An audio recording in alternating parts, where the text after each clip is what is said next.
أندية الشركات وهبوط بعض الأندية الشعبية بقى في تخوف كبير من الناس اللي بتفهم كورة كويس في مصر، والناس اللي عارفة القيمة الحقيقية للأندية الجماهيرية، إن الدوري المصري يقلب يبقى دوري شركات. ودي هتبقى نقطة يعني ممكن تبقى النهاية بالنسبة للدوري المصري، لأن قيمة الدوري المصري الحقيقية في الأندية الجماهيرية التاريخية بتاعته، في الاتحاد السكندري، في المصري، في الاسماعيلي، اكيد في الزمالك والاهلي، في الترسانه في وقت من الاوقات. النهارده الترسانه بينزل للدرجه الثالثه، تخيلوا ان الترسانه بينزل درجه ثالثه، الاولمبي بينزل درجه ثالثه، بلديه المحله بينزل درجه ثالثه. في تخوف كبير والناس كلها بتتكلم عن الموضوع ده. عشان كده ضيف النهارده هشام رشاد، هنتكلم مع بعض عن بعض الارقام وبعض التقارير عن ازاي ان احنا نجد التوازن ما بين انديه الشركات او الانديه اللي فيها يعني استثمار خاص، وما بين الانديه الجماهيريه. هشام مساء الخير. ميدو حبيبي، منورني. نورك. الناس خايفه ان الدوري المصري يقلب دوري شركات. الموضوع النهارده يا ميدو موضوع كبير قوي وخطير، لان بيخص انديه شعبيه وانديه كبيره ليها قاعده جماهيريه كبيره. لان انا واحد من الناس، وانت اكيد واحد من الناس، كله خايف ان يتم ان الانديه الكبيره تنقرض قدام انديه الشركات والمؤسسات. لو جيت بصيت على المعدل اللي احنا ماشيين بيه، الموضوع مرعب والموضوع بيمشي بشكل سريع جدا. القصه زمان كانت انت بتتكلم في الثمانينات، كان في المقاولين العرب. المقاولين العرب طلع وخد افريقيا وخد الدوري، قلنا ماشي، ما كانش باين وسط الانديه الجماهيريه. بس المقاولين عمل جماهير في وقت من الاوقات، عمل جماهير ماشي.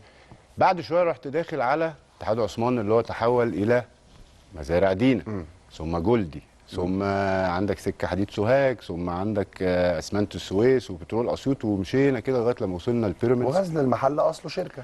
وطبعا والكلام ده كله. لكن المخاوف هنا يا ميدو دايما، انت لو سالت اي واحد بيحب الكوره في مصر، عنده حنين دايما للانديه الجماهيريه. ده لا يقلل من حبنا للانديه الشركات والمجهود الكبير اللي هم بيعملوه على راسنا من فوق، ولكن دايما الحنين للقصه دي.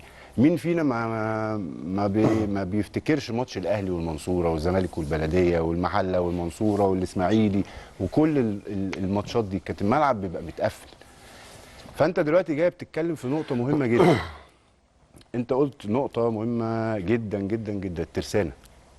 يعني ايه الترسانه؟ معهوش الموارد الماديه اللي يقعد في الدرجه الثانيه. يعني ايه البلديه؟ يعني ايه الاولمبي؟ انا مش بقول لك يصعد، انا بكلمك. بص، ده جيل المحله زمان كان عامل ازاي. المحله دول كسبوا الدوري 73 يا جماعه، ووصلوا نهائي بطوله افريقيا ابطال الدوري سنه 74. الفرقه العظيمه بتاعت المحله. بالظبط. فانت دلوقتي جاي بتتكلم، احنا في كارثه، احنا في كارثه. لان انت بتتكلم ان انت من اول 4 5 سنين من الالفيه الجديده، كل سنه بينزل نادي كبير ما مش عارف يطلع، وشركه. بس الحمد لله النهارده المحله طلعوا مره ثانيه. بس هو المشكله هينزل تاني امتى؟ بنبارك لفريق غزل المحله، فريق التاريخي العريق بالصعود مره ثانيه. وكابتن خالد عيد يعني في اخبار ان هو بيتولى المسؤوليه الفنيه كمدير فني لفريق المحله في الموسم القادم. بنتمنى لهم التوفيق وكل الفرق اللي صعدت للدوري الممتاز. بص يا ميدو، انت دلوقتي لو جيت بصيت على السنه دي، عندنا 18 فريق، عندك 7 انديه بس جماهيريه. بس اهلي، زمالك، اسماعيلي، مصري، اتحاد، طنطا، اسوان. طب ايه الحل؟ يعني هل الحل ان النهارده تقول للمستثمرين او الشركات مثلا خلينا بضرب مثلا، تقول لسيراميكا كليوباترا مثلا، انت ما تقدرش ان انت تعمل فريق باسمك، لكن تقدر ان انت تخش ترعى فريق شعبي، ويبقى مثلا اسمك كليوباترا الاولمبي، او مثلا كليوباترا المنيا مثلا. انا بضرب امثله يعني مفيش اي مشكله.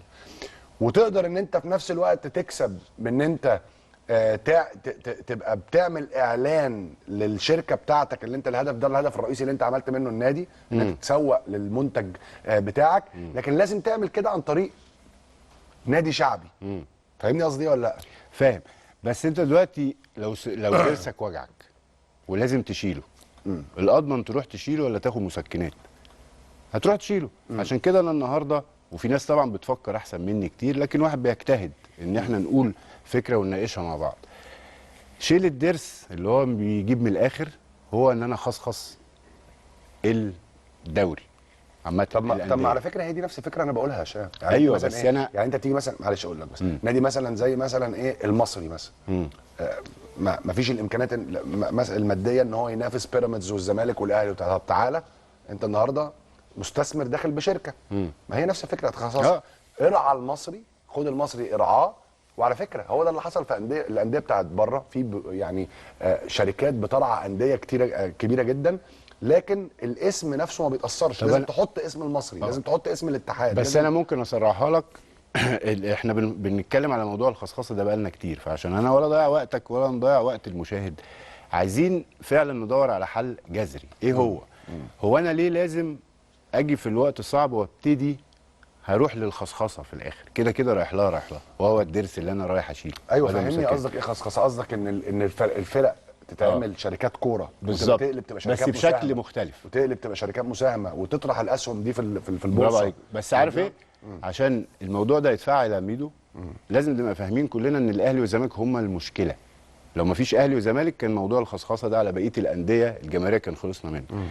فالحل الامثل ان انا انا اللي طب ليه الاهلي والزمالك هو مشكله؟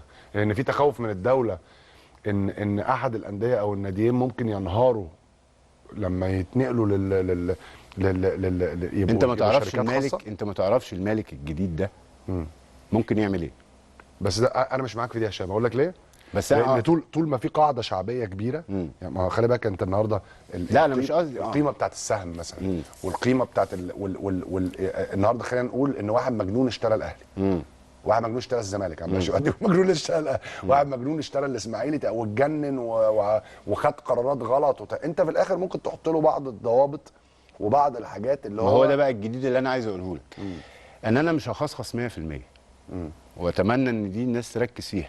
انا الدوله هتخش بنسبه 20 او 30% وتخصخص 70 او 80%، بحيث ايه؟ ما لهمش اي مش الدوله بقى، الجمعيه يعني النادي، الجمعيه العموميه لا هتبقى انا عايز الانديه الجماهيريه يبقى الدوله او الوزاره داخلين بنسبه 20% امان، ما لهمش دعوه باي حاجه فنيه، ما لهمش دعوه باي قرارات، هم قاعدين امان بحيث الراجل المستثمر ده لو هياخد قرار هيبيع لجهه او اي حاجه هم مش موافقين عليها بيتدخلوا، لكن هم حتى لو هينزلوا.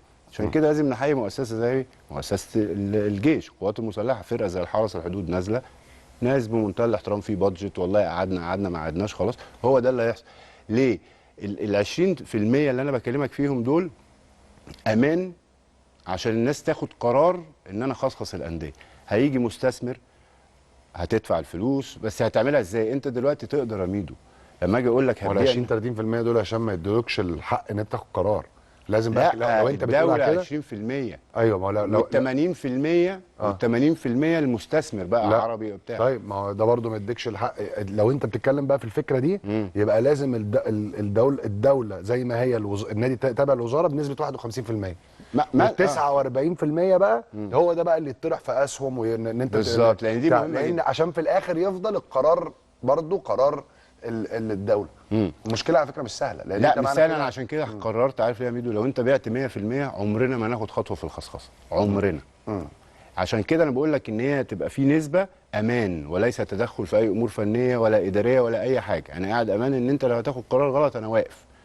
لكن القصه مثلا الاستاذ مثلا المستشار تركي آل الشيخ جه مسك نادي ومشارك جهه محترمه جدا، وهو اللي سايق وهو اللي جاب المدرب وهو اللي بنى. على فكره هو حاول يشتري الترسانه. انت عارف ان قبل ما يشتري الاسيوطي هو كان خلاص وصل لاتفاق مع المهندس خالد عبد العزيز. تخيل انت بقى ان في 10% ولا 15% او 50% زي ما بتقول امان، فخلاص انا ما عنديش مخاوف، فاهم؟ ويبتدي يفكر ويعمل ايه بقى؟ بطور قطاع الناشئين، بعمل ملاعب، واطرح زي ما انت بتقول اسهم. ليه؟ عشان اعرف اقدر. انت بيبقى في فرقه بنت امبارح عايزه تبيع ب 100 و200، ما بالك انا لو جيت قلت لك دلوقتي تعرف تقدر النادي الاسماعيلي؟ مش هتعرف.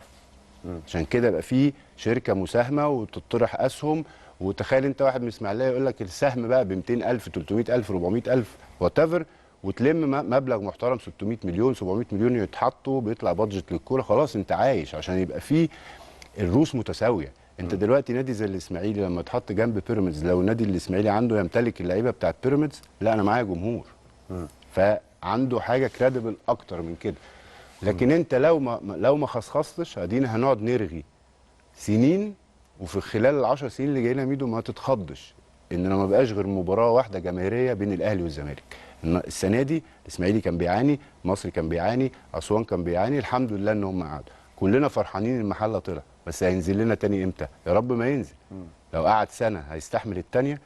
لو ما فيش حل جذري وهو خصخص الانديه يا ميدو، احنا بنضيع وقت.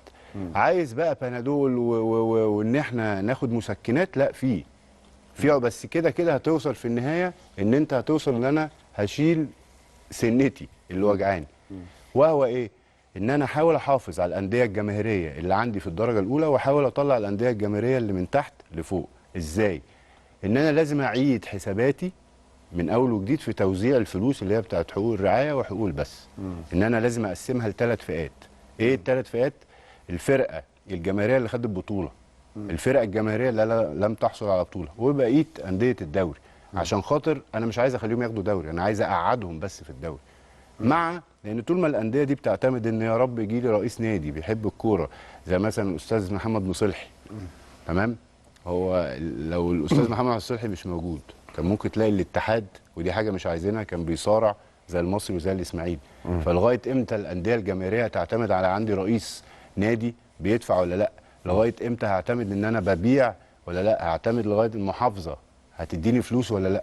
الكلام ده كله يا ميدو مش هيتحل غير بخصخصه الانديه، او ان انا ابتدي ده بقى اللي هو بيسموه المسكنات لغايه الموضوع الكبير اللي هو الخصخصه، ان انا اعيد الحسابات من اول وجديد واوزع الفلوس بشكل تاني، ان انا على الاقل اضمن ان الانديه دي تفضل. وفي نفس الوقت لازم في الدرجه الثانيه لازم اميدوا الدوري زي كل دوريات العالم. لازم الدوري يتذاع بشكل محترم ويبقى فيه حقوق بس، ولازم ويبقى مجموعه واحده، وكلام يبقى دوري من 24 فرقه. واعمل زي ما بدلع الاهلي والزمالك فوق، لا انزل بقى على الترسانه والاولمبي والكلام ده كله، ما دول يعتبروا الاهلي والزمالك تحت.